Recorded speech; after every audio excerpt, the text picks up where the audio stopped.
Good morning everyone. आज हम पढ़ने वाले हैं चैप्टर है ह्यूमन रिप्रोडक्शन, जिसमें सबसे पहले देखेंगे हम रिप्रोडक्शन क्या है। तो रिप्रोडक्शन एक ऐसी बायोलॉजिकल प्रोसेस है जिसमें कि न्यू इंडिविजुअल्स की फॉर्मेशन होती है जो कि अपने पेरेंट्स के सिमिलर होती है। मतलब जो पहले से जो एग्जिस्ट कर रहे होते हैं उनसे ही एक न्यू इंडिविजुअल्स की फॉर्मेशन होती है। जैसे उनके पेरेंट्स दिखते हैं वैसे ही, सिमिलर नहीं बोल सकते लेकिन उनके जैसे ही दिखना रिप्रोडक्शन होगा। तो रिप्रोडक्शन टू टाइप्स होता है, ए सेक्सुअल एंड सेक्सुअल रिप्रोडक्शन। हम ह्यूमन बींग्स की बात कर रहे हैं इसलिए जो हम इसमें सेक्सुअल रिप्रोडक्शन देखेंगे। जितने भी हायर से जो ह्यूमन बींग्स होते हैं उसमें सेक्सुअल रिप्रोडक्शन होता है। तो सेक्सुअल रिप्रोडक्शन में मेल एंड फीमेल गैमेट्स का फ्यूजन होता है जिसे हम फर्टिलाइजेशन बोलते हैं। और फ्यूजन के थ्रू ही जाइगोट की फॉर्मेशन होती है जो कि 2 एन सेल होती है। और जब इस तरीके का जो फर्टिलाइजेशन होता है सिनगैमी होता है उसमें वेरिएशन आती है। तो अब इसके कुछ हम स्टेप देख लेते हैं। सबसे पहले हम इसमें देखते हैं गैमेटोजेनेसिस। गैमेटोजेनेसिस क्या है? The process of formation of gametes. Gametes की फॉर्मेशन को हम क्या बोलेंगे? गैमेटोजेनेसिस बोलेंगे। जो मेल गैमेट्स होते हैं उसे स्पर्म बोलते हैं, जो फीमेल गैमेट्स होते हैं उसे हम एग बोलेंगे।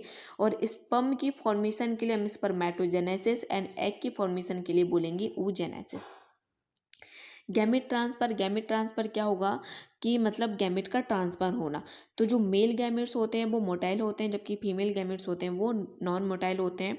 तो जो मेल गैमेट्स हैं स्पर्म है वो मोटाइल हैं। तो ऑब्वियसली से स्पर्म ही वेजाइना में, vaginal uterus and fallopian tube में मूव करेगा। तो जब ये मूव करेगा तो जो इनमें मतलब आपस में जब फर्टिलाइज करते हैं, स्पर्म को जब फर्टिलाइज करेगा वो फैलोपियन ट्यूब में करता है। तो इस प्रोसेस को हम बोलते हैं इंसेमिनेशन। अब जो इंसेमिनेशन जो प्रोसेस है या फिर जो फर्टिलाइजेशन होता है वो कहाँ पे होगा? एम्पुलरी स्टमक जंक्शन में फर्टिलाइजेशन होता है। तो अब जो नेक्स्ट स्टेप आएगा वो है फर्टिलाइजेशन। फर्टिलाइजेशन में क्या है? मेल एंड फीमेल गैमेट्स का फ्यूजन हो गया, फर्टिलाइजेशन होगा, उसके थ्रू क्या बनेगा?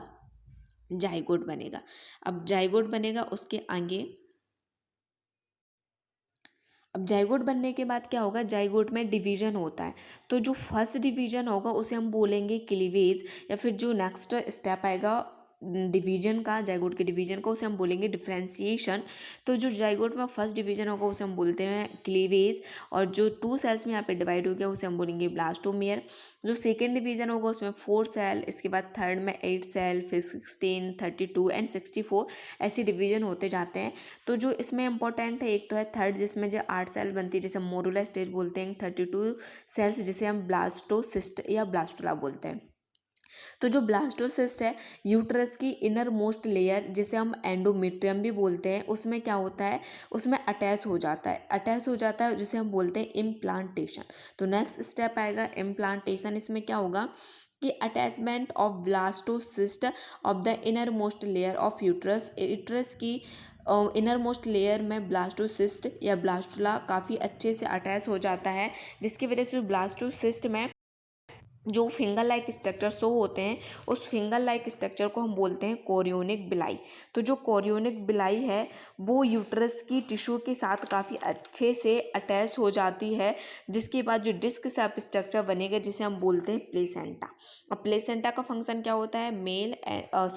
जो फीमेल है, जो मदर है और उसके बच्चे में जो न्यूट्रिएंट्स का एक्सचेंज होना होता है कि जो मदर है उससे जो न्यूट्रिएंट्स हैं वो बच्चे में जाते हैं और बच्चे का जो वेस्ट मटेरियल होता है वो मदर के सिस्टम के थ्रू बाहर जाता है।